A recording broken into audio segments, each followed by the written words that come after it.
Russia shot down Musk's satellite. What followed was this.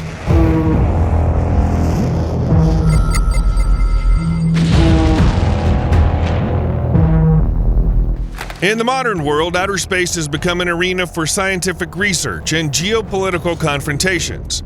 Satellites play a key role in communication, navigation, surveillance, and many other processes on which the economy and security of states depend. Nowadays, thousands of different satellites of all kinds orbit around the Earth. Some of them are very important for the defense of a country. In growing confrontations between the world's leading powers, these satellites may become a target for hostile actions. Russian satellite inspectors and anti-aircraft systems can attack key U.S. space assets, such as the Starlink satellites.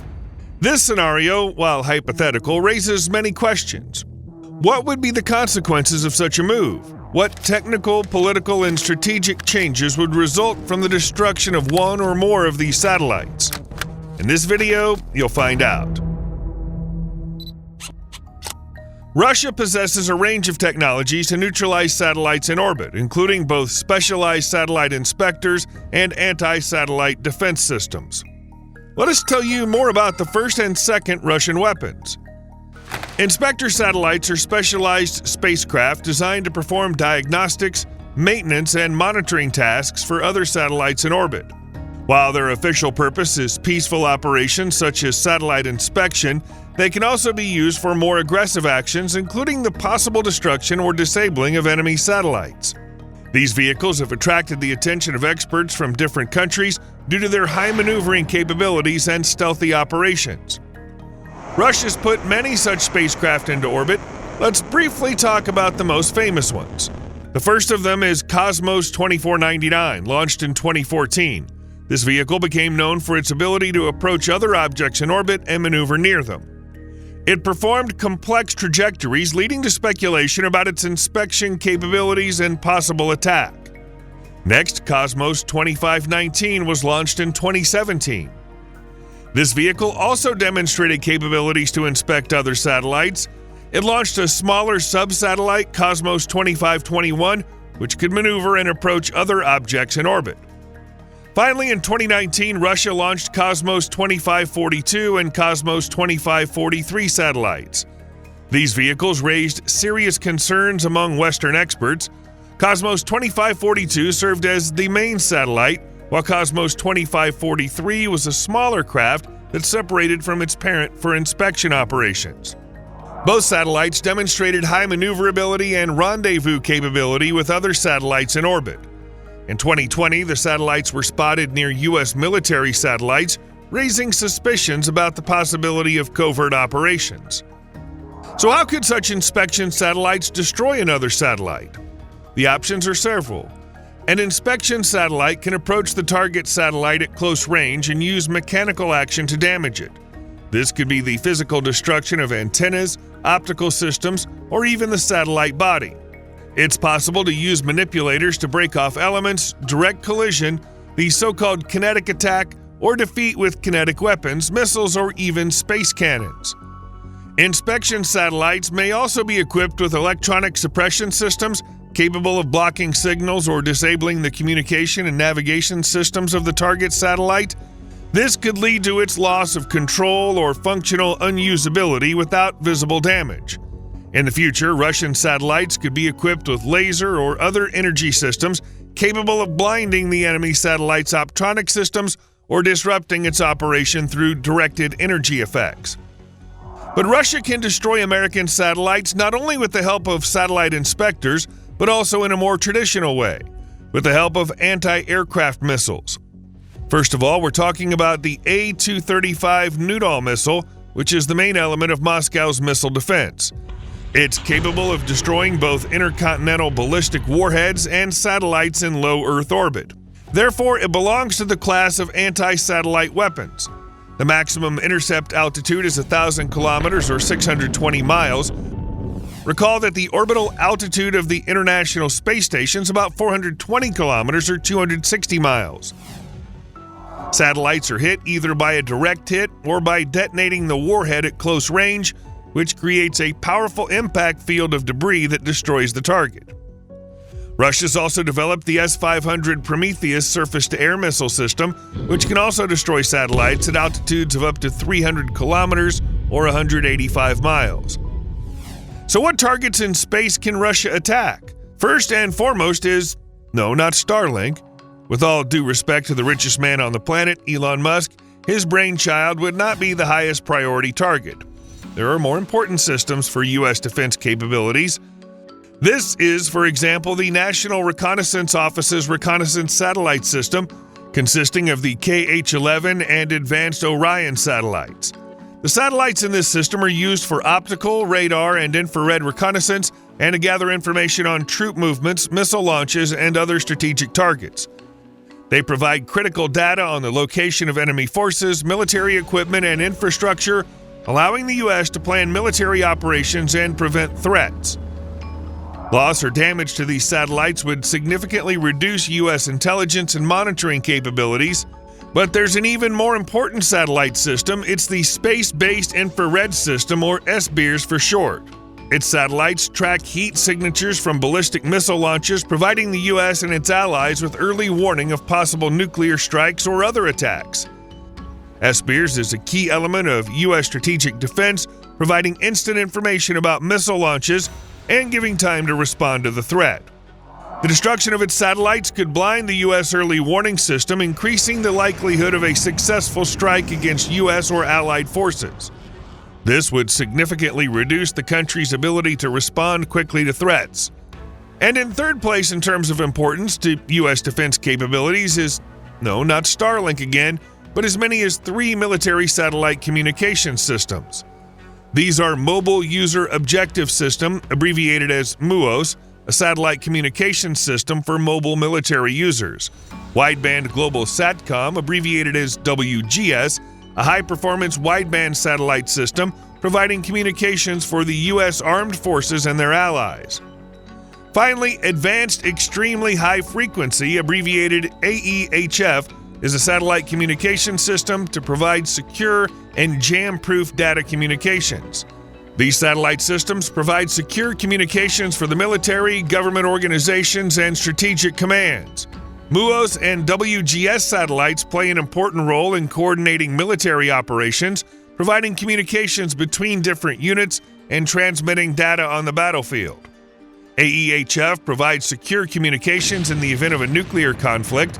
Disruption of these satellites can cause serious problems with military communications, force coordination, and operations management, especially in conflict.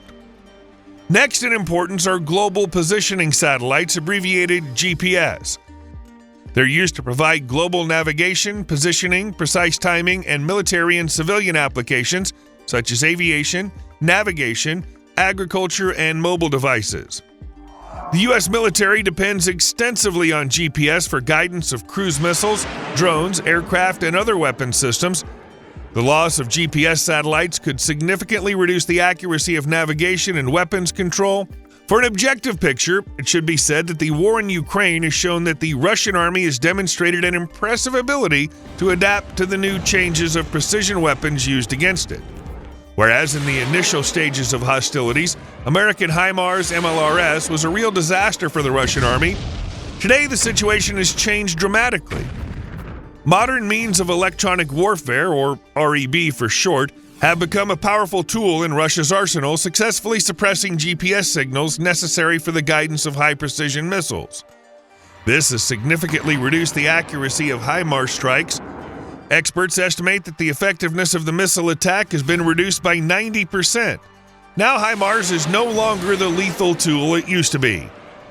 Therefore, we should still put the Starlink commercial communications system in fourth place. The war against Ukraine hampers the Russian army. From the very beginning of the conflict, the Ukrainian army faced the destruction of communication networks, which could significantly limit its combat capabilities. However, thanks to Starlink, Ukraine has been able to quickly reestablish communication between military units and commanders, especially in remote or heavily combat-affected areas. This communication system operates through hundreds of satellites in low Earth orbit, making it virtually invulnerable in ground attacks such as shelling or infrastructure destruction. One of the most notable successes of using Starlink has been the control of aerial and maritime drones through it. The Ukrainian army is actively using drones for reconnaissance, monitoring the movements of Russian troops and striking their positions. Drones can be controlled over long distances, ensuring accurate targeting and timely fulfillment of combat missions. All successful drone strikes on Russian rear areas to a depth of even more than 1,000 kilometers, as well as naval drone strikes on Russian warships, were only possible thanks to the Starlink system.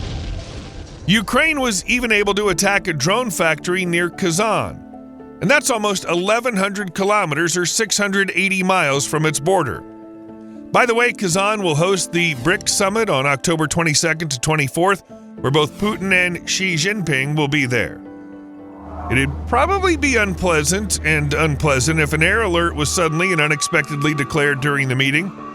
The presence of this satellite network virtually nullifies Russian attempts to suppress communication channels, and its scalability and resistance to jamming make it an important element of modern warfare, making it much more difficult for the Russian army to operate in the war zone. Starlink irritates the Russian authorities so much that the Russian media have repeatedly discussed the need to strike Musk's satellites. That's a commercial satellite system, not a state-owned one.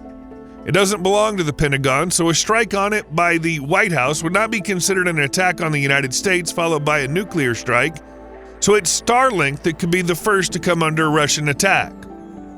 So what would happen in this case? Let's say right away that there will be no nuclear strike against Russia. The satellite system is indeed commercial and not part of the U.S. defense structure. But there will undoubtedly be a tough, comprehensive response.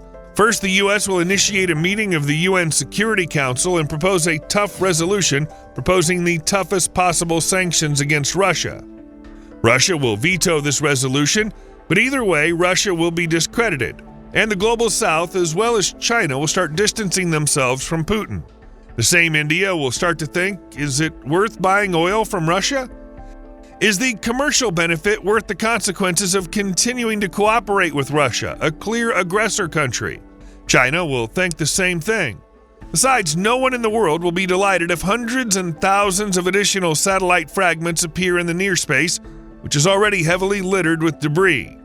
Second, the U.S. and its allies will undoubtedly increase their military support for Ukraine. In particular, they'll immediately authorize Ukraine to use Western precision long-range weapons deep into Russian territory. Putin understands all this perfectly well. Moreover, the destruction of one or two or even dozens of Starlink satellites will do nothing for him. It's necessary to destroy at least about 1,000 of them to sustainably disrupt communication through this system, and this can be done only by a cosmic nuclear strike. In this case, everyone will turn away from Russia, including China and India. That's why Putin won't go for it. And if Russia, to increase the level of escalation, destroys a satellite of the U.S. early warning system, what would the White House's actions be in that case?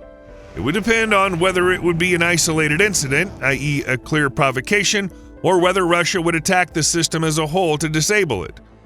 In the first case, the diplomatic and economic steps we mentioned earlier will follow. In the second case, it would be seen as preparation for a nuclear strike against the United States. And then, most likely, the U.S. president will order a preemptive nuclear strike, all the more so under the American nuclear doctrine. By the way, all 9 states that currently have nuclear weapons, the United States, Russia, Great Britain, France, China, India, Pakistan, Israel, and North Korea, and their official military doctrines by default allow their first use. As we can see, with the destruction of any single satellite, nuclear war will not follow. But the fact that we'll take another broad step towards it is certain. In conclusion, there will undoubtedly be a battle for space in the future, if, of course, humanity will now survive this next transformation of the world, when the U.S. will either retain the global leader's jersey or China will take it. And in the battle for the cosmos, there will be provocations in it. As of now, there are provocations in the sky and at sea. It's inevitable. The main thing is that these provocations do not turn into a global conflict, so the price of a mistake is very high, just as it is now. What do you think will happen if Russia destroys Musk's satellites? Share your thoughts in the comments. We'd be glad to have your thumbs up and subscriptions to our channel. Thanks for watching, and see you soon.